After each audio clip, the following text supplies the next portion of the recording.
Good evening, everybody. My name is Melinda Jones. I'm the President of National Council of Jewish Women of Australia. Tonight, we're dealing with a very important topic, the topic of Jewish refugees from Arab lands. And although it's quite a difficult thing to do, we're also going to try and look at a woman's perspective on that subject. And our main part of the conversation this evening is going to be with Peggy Sidor, who comes to us tonight from Israel, who is herself a refugee from an Arab land. And we'll hear much more from Peggy as the night progresses. Before we do anything else, I'm going to hand over to Janet to start the proceedings. Good evening, everyone. I hope you can hear me. I'm speaking as well as I can tonight. My name is Janet Merker. I'm the Co-Vice President of National Council of Jewish Women Australia. And in the spirit of reconciliation, our organisation acknowledges the traditional owners of country throughout Australia, where our Zoom is taking place, the original custodians' connections to the land, the sea and the community. We pay our respects to their elders past and present and extend that respect to all Aboriginal and Torres Strait Islander peoples today. The discussion of land is a vital one when we talk about Jews from Arab lands who not only were evicted from their land, but their culture, their life, their business, their everything. So for us, there's a real connection here tonight. So that being done, I will hand back the meeting to Melinda. Thank you, Janet. I'd now like to introduce Danielle Jones-Resnick. Danielle is the General Manager, new title of National Council of Jewish Women of Australia. It's changed over the days, well, what do we call her? But she's basically the person who keeps the organisation afloat at the moment by patching things with sticky tape and much, much more. She's a psychologist by training. She's an educationalist, and she is a member of the JCOR, which is part of the Executive Council of Australian Jewry Young People's process of becoming involved more and more in the community. Danielle, I didn't say any of that very well, and if you'd like to correct me, please do, but over to you. Thank you very much for agreeing to speak this evening. Thank you very much, Melinda. And I too would like to pay my respects to the elders past and present. Thank you all for joining us this evening. Tonight we're going to talk about what some has called the Jewish Exodus, the greatest story never told. I have to say, this is not something that I was particularly aware of until the last few years. And especially earlier this year, I had the honour to hear from a couple of members of the World Jewish Congress through the ECAJ JALCOR. And it so inspired me that I wanted to ensure not only did we commemorate this important story, but we heard it particularly from a women's perspective. I'm going to start by showing you a short clip from a video, and then we will talk a little bit about the history of how we got to where we are, to these ideas of nationalism and Islamism and how they changed, and how the world, how this will provide a different perspective to the Arab-Israeli problem as we see it today. Can you see my screen?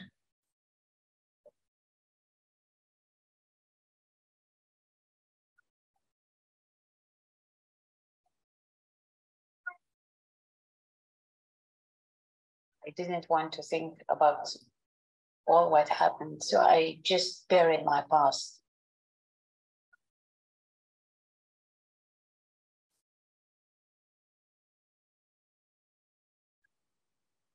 There were 38,000 Jews living in the northern part of Libya at the time. Today, there are none left. Meftalhab. The community is totally extinct.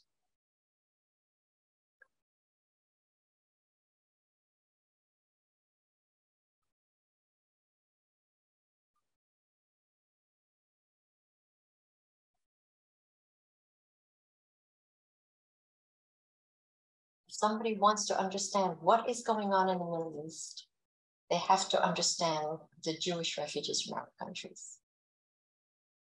Buried beneath the headlines of the Mideast conflict is the forgotten story of the region's indigenous Jewish communities. In 1945, up to 1 million Jews lived in the Middle East outside of the Palestine Mandate. Within a few years, only a few thousand remained. The ancient Jewish quarters of Cairo, Damascus, and Baghdad were once vibrant, bustling centers. Today, they are silent. This is the story of the thousands who fled their homes, who endured in refugee camps, and who today quietly carry the memory of a destroyed civilization.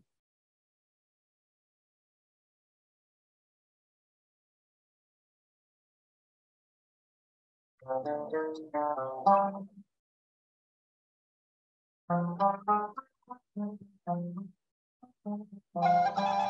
was in Los Angeles on a business trip. I was in a hotel, and there was a young lady in her mid-20s. And I could tell from her name and from her looks that she was Egyptian. So I said, Ahlan wa sahlan. He said, oh, do you speak Arabic? I said, yes. She said, why did you leave Egypt? I said, well, I'm Jewish. He said, oh, I didn't know that there were Jews living in Egypt. And I told her the whole story. And she was shocked.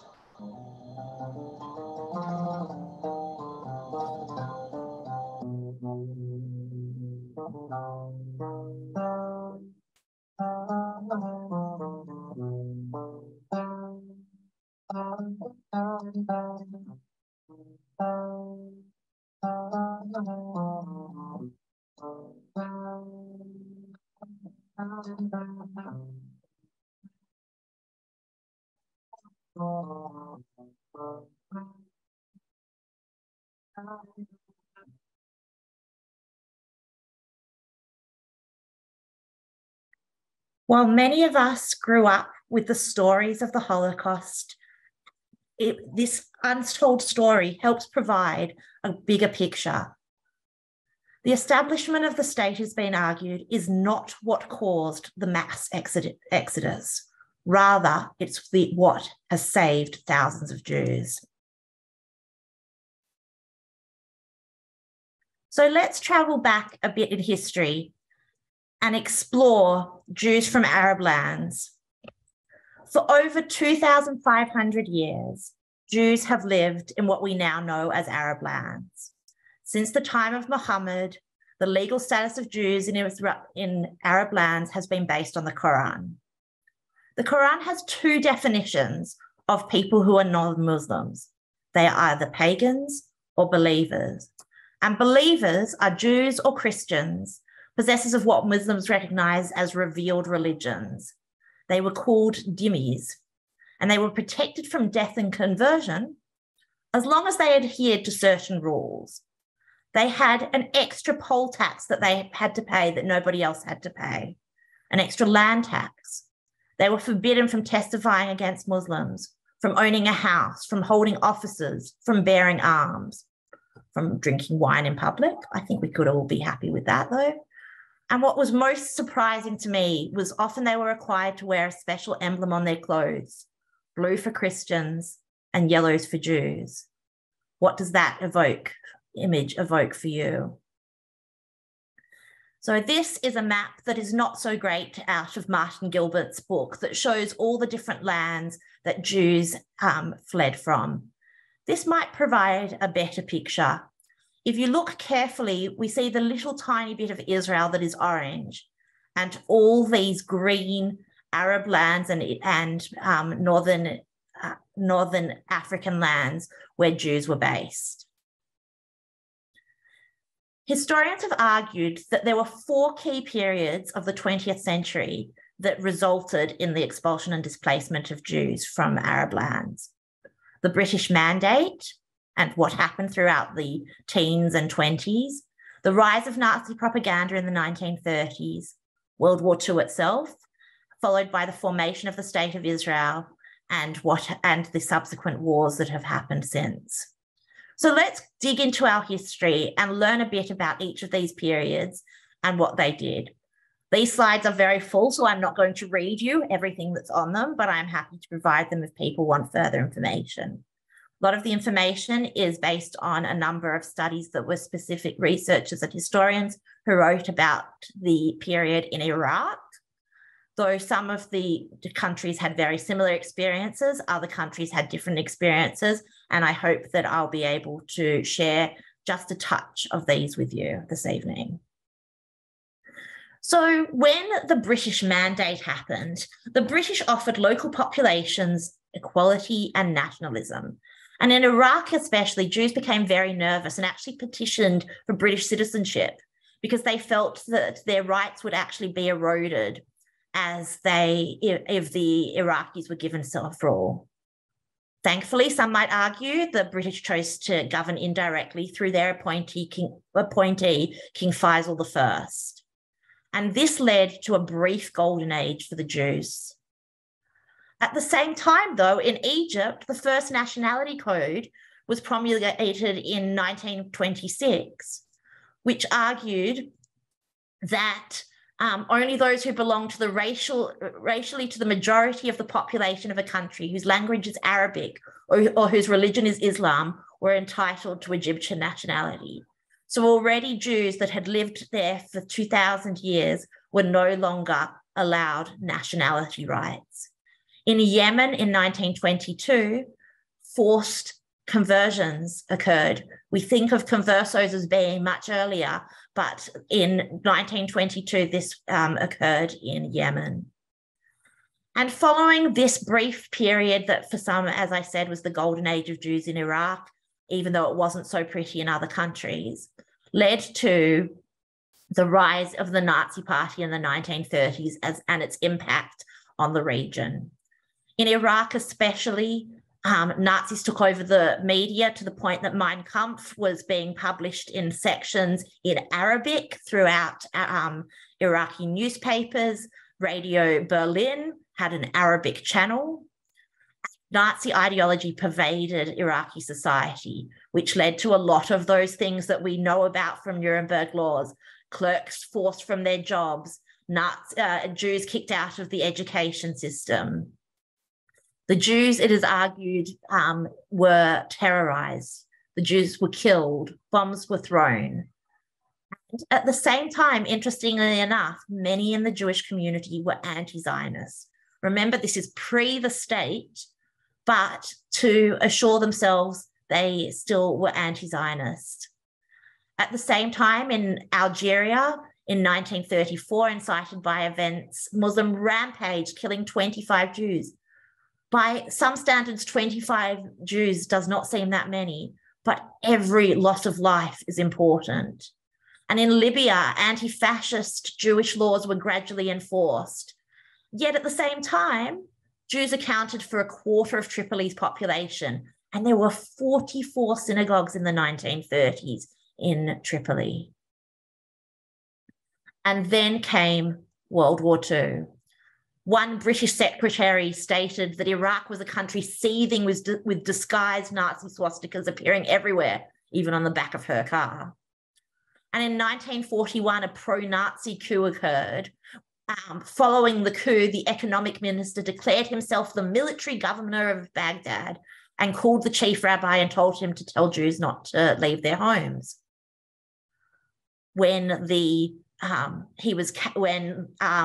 leader was captured, Jews suddenly felt safe, and it was the first day of Shavuot, so they decided to gather. Unfortunately, as they left, mobs of thousands sprung up, and Jews were attacked. Jews were dragged from buses, taxis, and homes. Jewish women were raped repeatedly and then killed. On the afternoon of the 2nd June, after nearly 2 full days of pogroms, finally the police interfered. At the same time, the result was over 200 Jewish murders. More than 2,000 Jews were wounded. Almost 8,000 homes looted, and almost 300,000 dinner worth of damage was caused to shops and warehouses. Despite this, Jews remained and confirmed their anti-Zionist stance. Now, Tunisia was the only Arab country to fall directly under German occupation. so many of the same experiences that happened to Jews in Poland, in Austria, across Europe. There was hostage taking, mass exaltation, deportations, executions. And once again, Jews were required to wear a Star of David. In Algeria, there was Vichy rule. In Egypt, Jews were killed. In Libya, the Germans occupied the Jewish quarter and plundered shops. And in Syria, when they gained independence from France, the Arab government prohibited Jewish immigration to Palestine, at the same time restricting their teaching of Hebrew in Jewish schools, boycotting Jewish businesses, and sat idly as Jewish attacks escalated. This all leads us to 47 and 48. And in January 1948, following the partition plan, but prior to Israel declaring itself a state, the president of the World Jewish Congress appealed and said, between 800,000 and 1 million Jews in the Middle East and North Africa, exclusive of Palestine, are in the greatest danger of destruction. Acts of violence are being perpetrated, and they are clearly aimed at the total destruction of the Jews, which constitute genocide. This was reiterated in the New York Times. Following the creation of the State of Israel, various things happened throughout different countries, and often they occurred as a result of wars going on in Israel. Each of them led to more damaging experiences for Jewish communities across the Middle East, across Arab lands, and across Iran.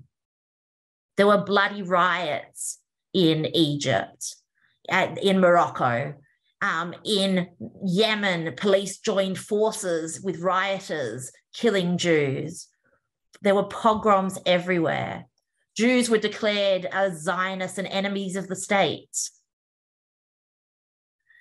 In Yemen, looting occurred and 6 Jews were falsely accused of murder. During the Six-Day Wars, Jews were attacked in various countries, including in Tunisia, and the Great Synagogue of Tunis was destroyed. In Syria, Arab mobs devastated the 2,500-year-old Jewish community and left it in ruins.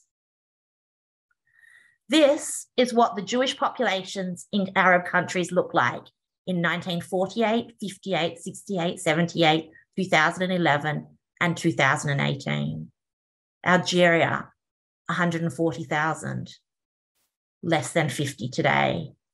Iraq, 35,000, less than 10 today. Where are the Jews? Libya, 38,000, 0 today. Syria, 30,000, 100 today.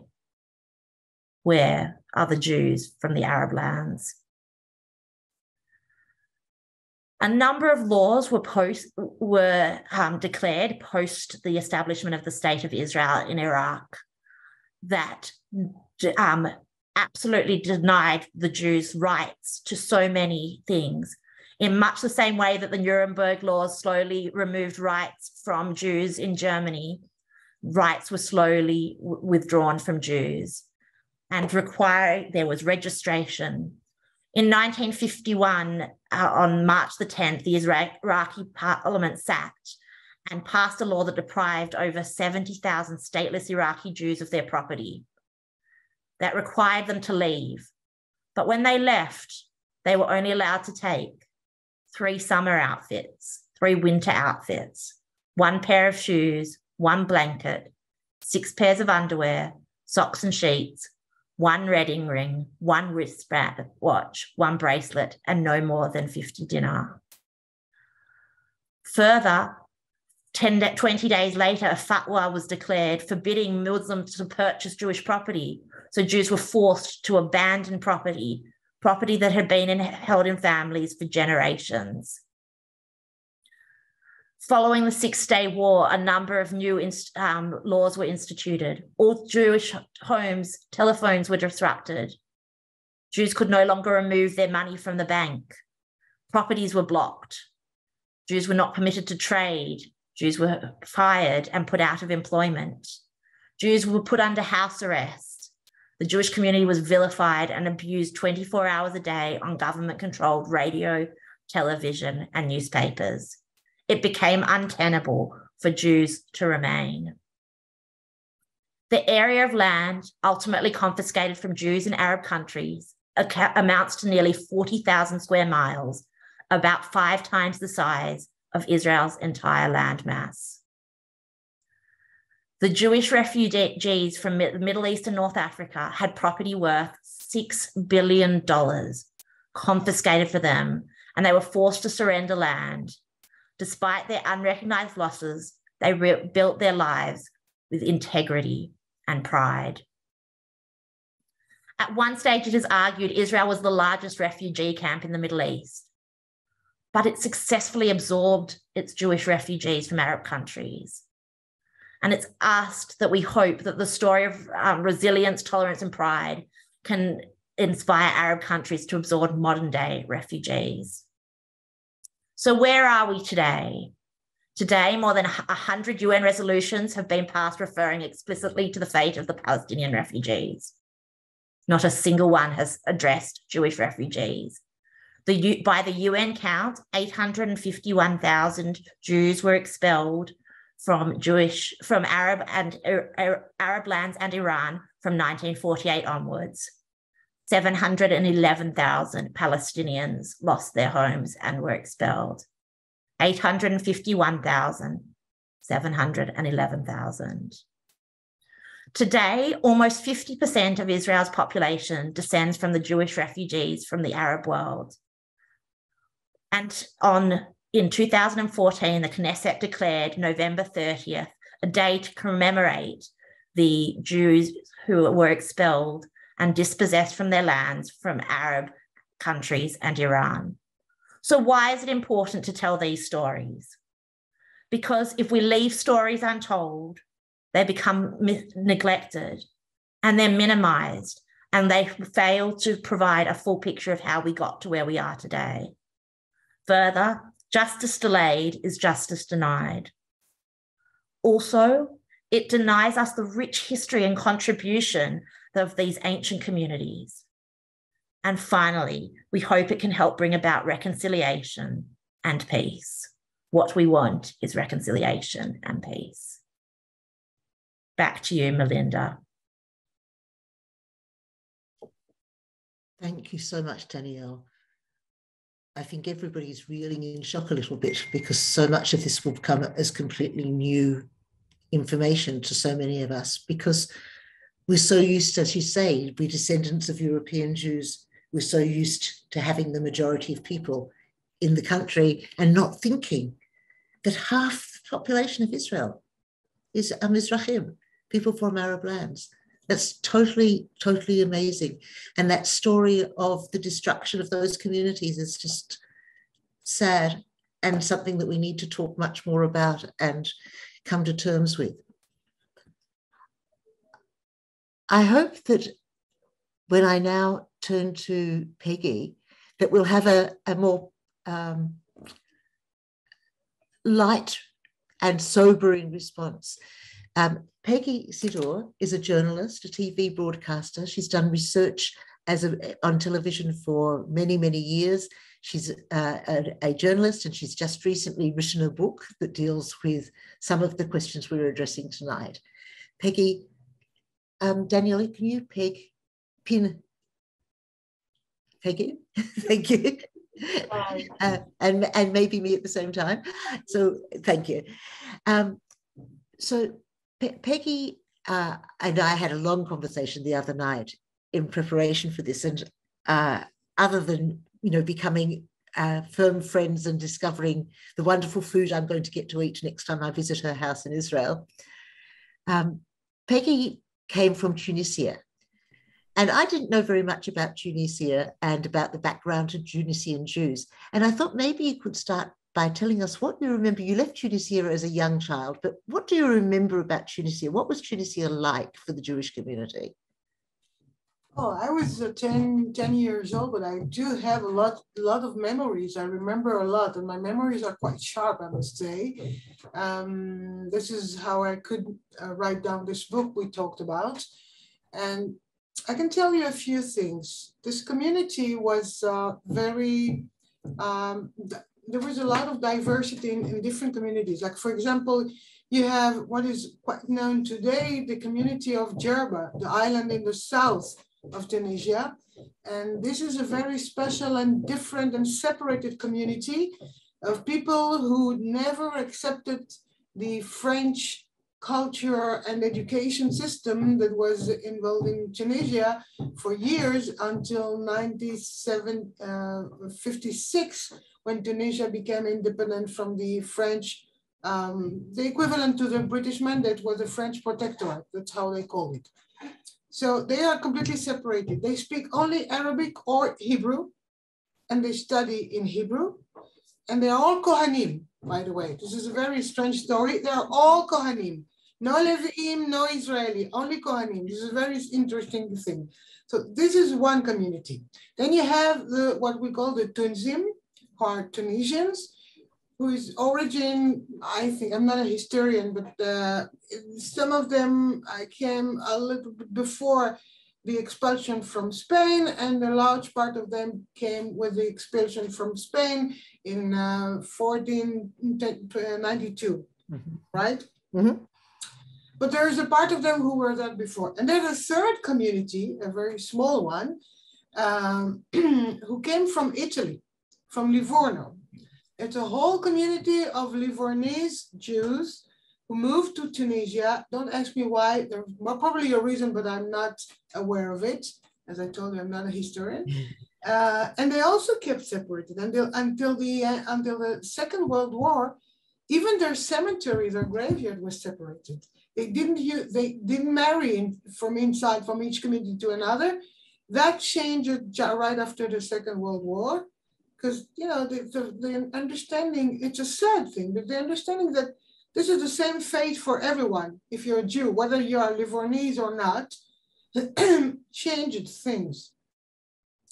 And my father came from a very small town in the south, really on the edge of the Sahara Desert, very small community.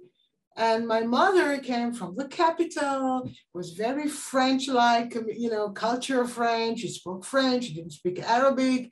And it was a very, you know, those who accepted the French culture and education system were considering themselves, how should I say? I don't want to say some Lashon Hara, but they consider themselves a little bit more, you know. That was the reason why I was sent to such a school, where I studied even Latin before we made Aliyah. So I know a few Latin and French, of course, which is my mother tongue. And I didn't know any Arabic before I came to Israel. Actually, this very few words I know in Arabic is from here, from Palestinian Arabic, because I cover the Palestinian from the East Jerusalem, from the Jerusalem Post. So I had to learn a few words to get along with them. So it's not from Tunisia, and it's a different dialect of Arabic anyway.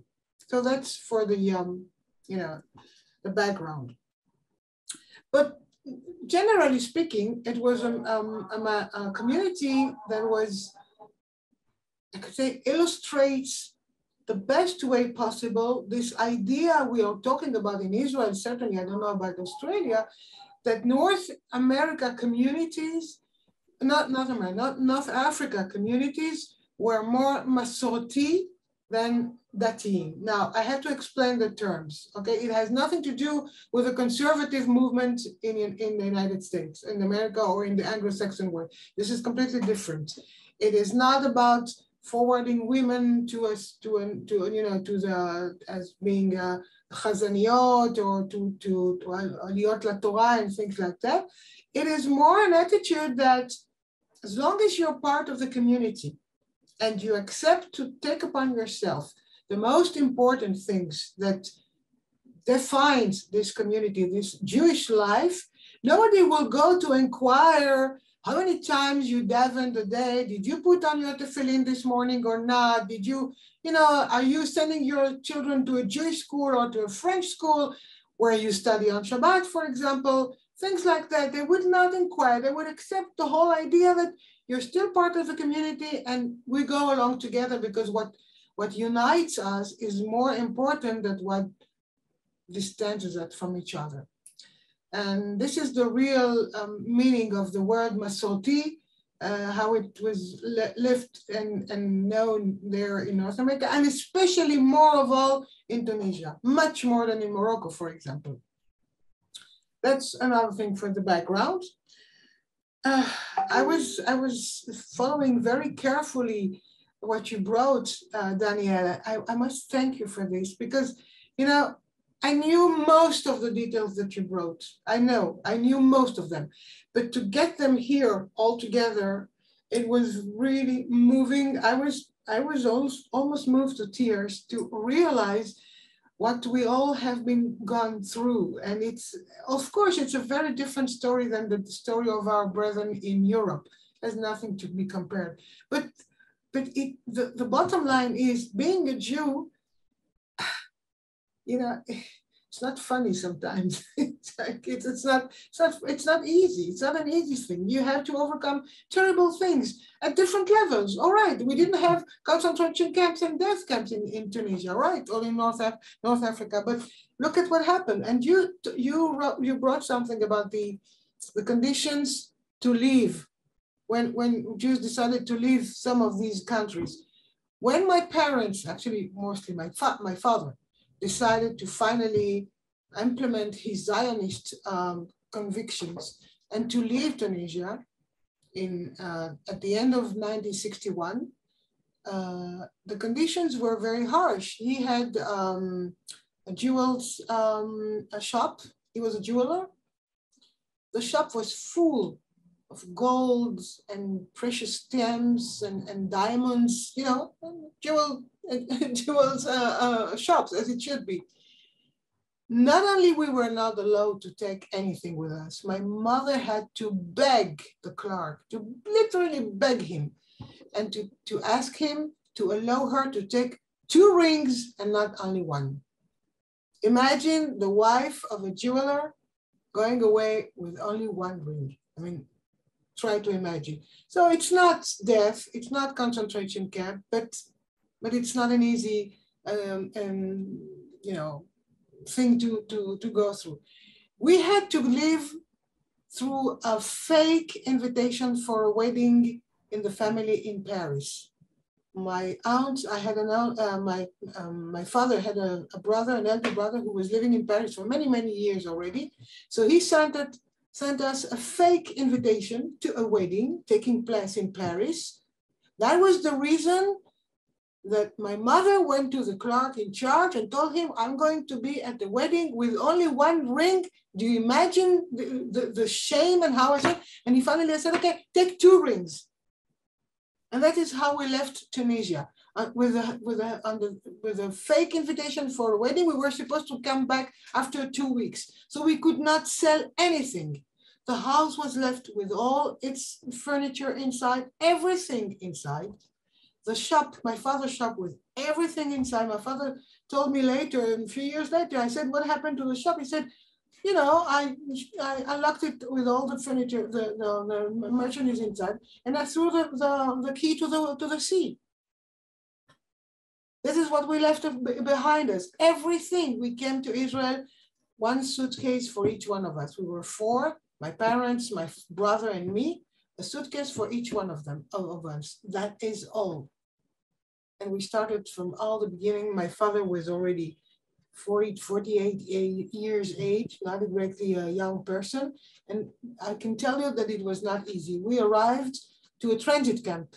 You know the term Ma'abara? Are you familiar with the term? Ma'abara is a transit camp made of some kind of huts, and some caravans. There were no electricity. We didn't have a shower, just a tub to use like this. No door at the toilet. No door. It was open. And we had a few blankets to cover. It was winter, and that was all about. That was all about. And this is how we started. I think I will end with this for this that being a Zionist was the strength that gave my father the capacity to overcome and to hold on. My mother was not such a Zionist. She had no idea. She was not really against, but she had an idea that, you know, for her, Paris would be better. So kind of thing. And she adapted herself. I think she was a hero. I really think today that she was a real hero. She accepted to live in Israel, to make this country her country, to make this culture she made here her culture, to adapt, to learn Hebrew, to become part of this, to send 2 children to the army, my brother and me, to become part of this, of what we are living here. The 3 wars she went through here. And she did it, all of this alone, because the whole family moved to France. Nobody came besides us, nobody. They're all in France to this day. Peggy, do you think that your mother's experience was a common experience of women, that the men had made the decisions about where to go and taken the family, and the women had to rise to the occasion? I think this is what happened to most of the women, not all of them, most of the women, but it was something they discovered a posteriori. She was not aware. If you ask my mother 3 months before we left Tunisia, was she going to be able to overcome it? She would say, what, me? Of course not. I'm used to have, you know, somebody who cleans and somebody who makes the laundry and another one who iron the things, and I just go and, you know, decide what to cook for my family for Shabbat, or anything, doing almost nothing. I mean, you know, and suddenly she had to, I remember 5 o'clock in the morning, she and my father would go up and laundry the blankets alone, you know, and prepare them and to put them to dry outside on a kind of a tire or something, and she was never prepared for this. And she could fail and completely, you know, decide, okay, I cannot stand it, I'm finished. And she found in herself, I don't know where from, the strength to overcome and to keep it, and to keep us as a family, normal family, in difficult conditions, and not to give up, never. I think today, as I look backwards, she was a real hero. She was a real hero. I cannot understand where she got this strength from. Did the Tunisian community stay as a community once they became refugees, or did everyone get mixed up? And depends who you're talking about. There were 2 waves. The first wave was with my father's family. They're not, you know, nobody of them is still alive. They came here in the 50s, 55, 56, established in the region of Tel Aviv. You know, one of these places abandoned by Palestinians during the 48 war in very harsh conditions. And yeah, you know, there are, you know, children, grandchildren, great-grandchildren. Okay, they're here, but they are less, they kept around, you know, in their communities and their family very close down in time. My father and my mother, we moved to another place, it was Ashdod, where we were open to other communities. In this transit camp, we met Jews from Romania, Poland, Hungary, Egypt, Morocco, Algeria, Libya, you name them, France, even a few from France. So it was really meeting the whole aspect of what it is to be part of the huge thing called Jewish people. That was an opportunity. We were open to all of this. And for me, it was a surprise. As a child, I wasn't even aware of the fact that there were Jews outside of Tunisia. That was the first reality I discovered. You know, I was going to a French school. And I always tell this story. It's funny, but it says a lot. In the French school, we were told in the history lessons that our ancestors were the Gauls. You know, the Gauls who fought the Romans. And then I come here and, ooh, my ancestors are not the Gauls. They're different. They have other names. That was, you know, going to French school, you're not aware of this. I was sent to a French school because it was the highest level of education. And my parents, as good Jews, wanted the best education, of course. So it's a French school, all right, okay. I have to go to school on Shabbat, you have to go to school on Shabbat, all right. And we can do that. But arriving here, I discovered a lot of things. I didn't know Hebrew, I had no idea. It took me a short time because I was a child. When you're 10 years old, you know, you cover everything very quickly. But it was kind of a shock. Jews outside of Tunisia, wow. So Hebrew became the common language between all the refugees, because a lot of the refugees from Arab lands would have spoken Arabic, but there was some. Arabic remained the major language to communicate between communities at that generation. You call now the second, even the third generation, actually, from the 60s, it's different. It's Hebrew. Today it is Hebrew, definitely Hebrew. But the first generation, when we arrived, my parents' generation, it was either Arabic or French. So there was a French-speaking community? So I'm wondering whether your mother was linguistically isolated as well as isolated in every other way. No, she was not linguistically alone, because most of them, you know, from Morocco, from Algeria, Tunisia, there were a lot of Tunisian also, and also many Romanians spoke French. So that was a little bit easier. But my mother decided very quickly that she would master the Hebrew. She wanted to know Hebrew. So she learned it. How did she learn Hebrew? She didn't have the time to go to an ulpan, you know, to study. First of all, I don't think there were ulpans in those years. I'm not sure. She joined the radio, on Kol Yisrael in Hebrew. She would listen to it while she was a sewer. She would, you know, she sewed clothing, and that's why we could live on for a while, scarcely, but. And she would listen to the radio, and she would ask me words when I was at home afternoon, after school, or during vacations. And this is how she learned Hebrew. And she mastered Hebrew very well. She could read Hebrew. She went to theater in Hebrew, everything. I remember my grandmother telling her a few days before we left Tunisia, "What are you going to do there? It's a desert. They only have camel caravans. They have no theater, no music halls, no cafes, and nothing." Well, within a few years, I think 3-4 years or so, she mastered Hebrew so well that she could go to theater and to go to everywhere in Hebrew. That's fantastic. Now, given that Israel is a community of refugees, that you'd come as refugees, but almost everybody else had come as refugees from one place or another,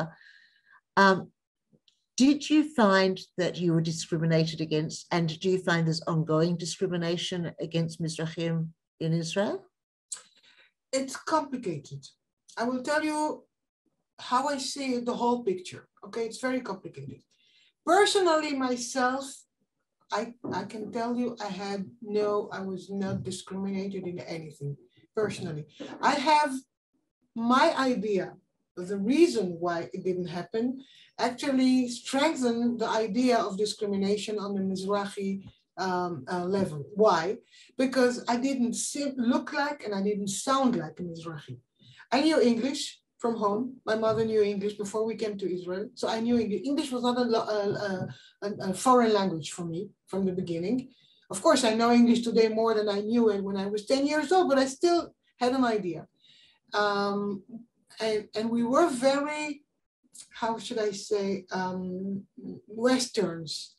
The looking, the attitude, the knowledge, the education, everything. We were labeled as Westerners and not Mizrahis.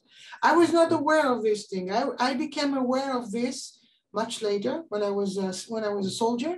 I was serving in Jerusalem when there was the outburst of I don't know if you're familiar with this story of the Black Panthers in Israel, the residents of the underprivileged neighborhoods. And then I realized that this problem was not happening in Black American communities or in France, but here in my own country.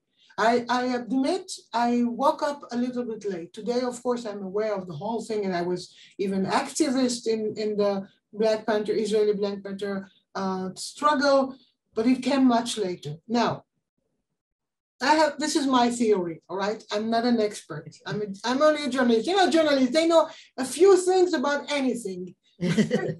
That's how we are. But I think the problem was more than it was Mizrahi and not Mizrahi. It was first of all a problem of, are you too Jewish or are you Sabra? Are you a Zionist Sabra? You know, the idea of the Zionist movement that we are creating here, a new kind of men, all right, of men and women. They are strong. They are, you know, they have land plot. They are not the Luftgeschäft Jews from the shtetl. They look differently. They are probably not too religious, if at all, and they, you know, they integrate in the new story of the Zionist movement. They have blue eyes and blonde hair, and they go to the army, and they're soldiers. It's a different Jew. Forget the Jew of the Galut, of the diaspora, you know, forget, we're not there anymore. Now, coming from North Africa, for example, Jews from Morocco, for example, or for Yemen, of course, they look like, you know, you cannot look more Jewish than that, with the payas and with the Sefer Torah in their hands, and they don't speak, you know, and so how do you handle this? There were so many mistakes done.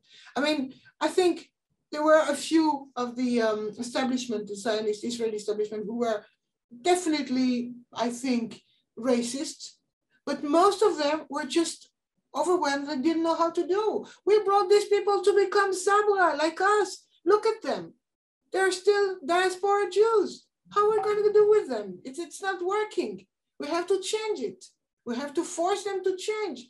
Take off these pairs, take off all this stuff you have on yourself, become a Sabra, go to the army, cultivate a land plot, and stick to the new idea. Well, they didn't want to. They wanted to remain how they were because it was their tradition thousands of years ago. And that was the first clash, I think, that became. And then there were other things. For example, the cultural issue. I remember at home, I'll tell you from my experience, but it was not only my home. We would listen at home to a lot of music. We were very musical, so we don't play any instrument, but we love music in the family. So we would listen to Kulthum, you know, the Egyptian star, you know, and we would listen to Mozart, and my mother would like French chanson. And when I became a teenager, I wanted to listen to Led Zeppelin and the Beatles and Elvis Presley, of course. It was a mixture of everything. But in those families, they would listen only to Arabic music or Jewish Arabic music, which was not considered here. It was, you know, it sounded like, it's not our story. Why do you bring this from it? And it's Arabic, the language of our enemies. Can you imagine that? I remember. In a way, the same story was true with Yiddish, because people weren't allowed to speak Yiddish, and because it's the language of the enemies, although of course it wasn't the language of enemies. Yeah. And there's a fight for the renewal of Yiddish now, as you know, people arguing that that's the Mamaloshan, that's their native language is actually Yiddish. Can you tell me something? I'm getting a few questions through the chat at this time, and we've been speaking for a while. And I wonder if you told me anything about gender roles in Tunisia compared to gender roles when people got to Israel? Was there any difference? Oh, yes, definitely. Well, in Tunisia, the president, the founder of the modern Tunisia, was a dedicated feminist. I remember President Bourguiba, he would call the women in Tunisia to take off the chador. In Tunisia, it was called different. It was called sari, but it's the same idea. Mm-hmm. And to go to study, get education, go to university, study, and become independent. That was the message. How far it reached also the Jewish community? Well, I'll tell you, education was at the head. You know, a Jewish woman, Jewish girl in Tunisia had to be educated. It was not accepted not to be educated. I'm talking more about the capital in Tunis, the capital and the north, and not about the small communities in the south where it was completely different, more religious, less open to modernity. That's for sure. But would that lead them officially and exclusively to a career, to an independent career for a woman? I wouldn't go so far in that period. Today, of course, in my family in Paris, I have 7 doctors, physicians, 7 dentists, 3 ophthalmologists, 4 pharmacologists, and most of them are my cousin women. So it is accepted. I think in Israel, it is reaching now the most remote, smallest communities in development cities in the south, where it was not, obviously accepted from the beginning. It's taking time. But if you compare it, for example, with girls or women in the 60s and 70s of the last century, when they come from the Arab countries and when they come from Europe, yes, we were not there yet. It took us time. I think today we're on the right way. I'm not counting how many, PhD from Yemen we have, or women from, but the general stream, you can see that it's going there. It's not easy. It's not easy. Israel is not an easy country anyway. For many reasons. This is the best option in my eyes, but still it's not the easiest place. Yes, I understand that. Some of us might live in Israel if it was the easiest place to live, but of course it's much more complicated for all of us. And it's very challenging. And you never get bored here. Do you think you can just give us a little bit more information about the Black Panthers? Because that's not something that people are really aware of, what happened in Israel with the Black Panthers. Yeah, this is a very painful story, because in a way it hasn't been resolved to these days, although it's changing its attitude. It was a revolt of 1 or 2 neighborhoods, especially in Jerusalem, the Musrara neighborhood and another one close to Shmuel HaNavi. Musrara was really on the front, facing the Jordanian legion, who occasionally would just open fire until the 67 war, right? And they were living in horrible conditions. No professional, opportunities. So they were living in precarity, in poverty, completely abandoned by the establishment, and very badly considered. As the establishment considered them as a bunch of parasites who are not doing anything to improve their conditions, and just living because this is what they are used to do. So this was a terrible thing, and from there came this protest. This, people were ready. I don't use the word ready to die. I don't like this thing, but ready to put everything in danger to obtain some kind of justice to their condition.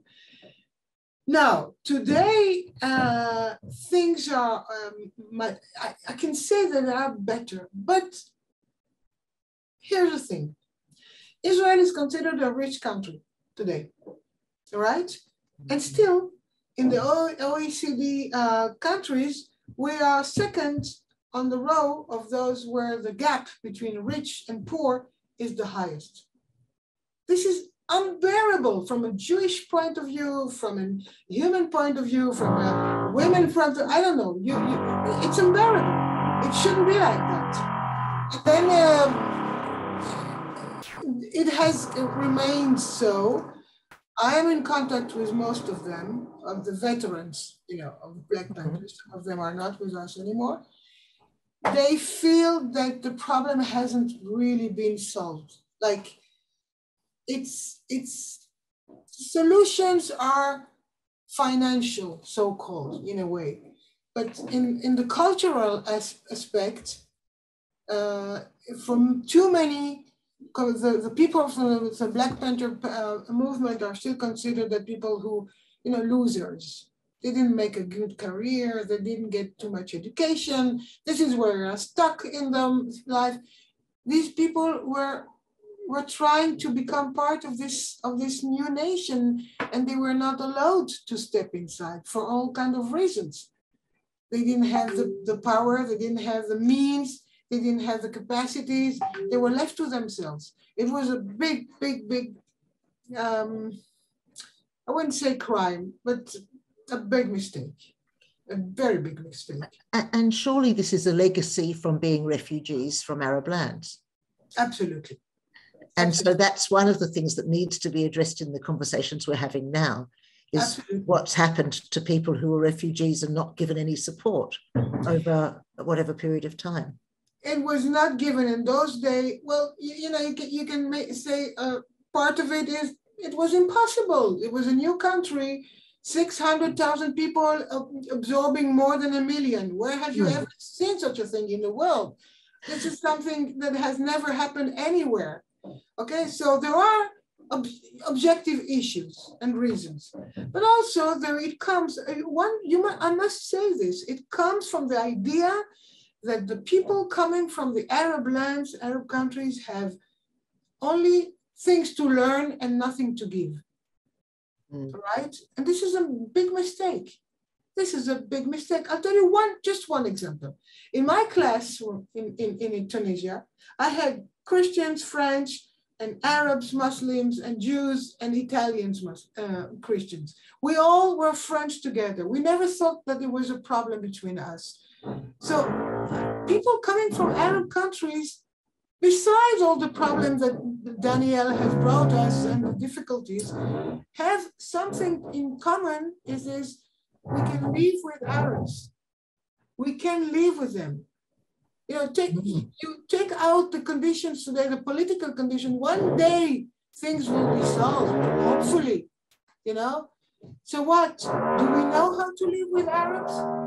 Somebody who comes from Sweden, in Israel, give Sweden as an example, it's a metaphor, because he knows more than me how is it to live with Arabs? Of course he doesn't know. I know how. I know how it works. And nobody was able and ready to take this, experience from us, from my parents' generation, and to learn from it. That was a big mistake.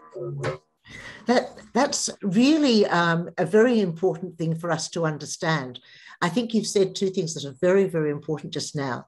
One is that there's a sort of arrogance where we are not prepared to recognize that the other might have something to contribute and know things that we don't know. And that is not just about things like living and getting along with Arabs, but it's also the whole history and culture that have things that are going to be things that would add incredibly to our knowledge of the world and our understanding of the world if they were taken on board and if we were prepared to embrace them. So that is the first thing, is if the refugee is the other, we still need to recognize the other has as much as we have to give. I think the other thing is this idea that there is already experience, and a lot of experience in the country, of people who know how to live with Arabs. And that knowledge hasn't been harnessed.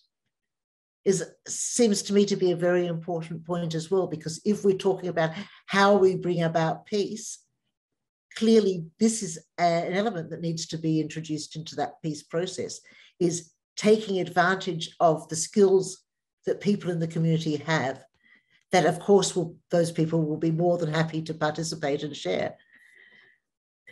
Danielle, I noticed that we're at just over the hour, and I don't know if we've managed to respond to all the questions that that have been asked.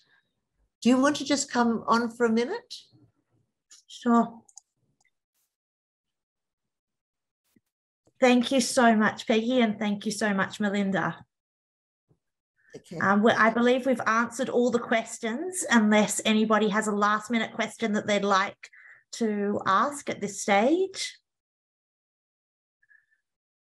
Thank you so much, Peggy, for agreeing to give your time to our organisation. NCJWA is so proud and honoured to have you here and to learn from you, and to be able to put this, as I said, unknown story, the greatest story never told, for our audience and for our community, so that we can take advantage of the knowledge and of the heritage and the contribution of Mizrahi and Sephardi Jews. Australia is very much an Ashkenazi, at least it has been for most of my life, a very strong Ashkenazi community. So learning more about the Mizrahim and the Sephardim is so important. And as I said earlier, it's about telling these stories is so that we can bring about reconciliation and peace, because surely that is what we all want.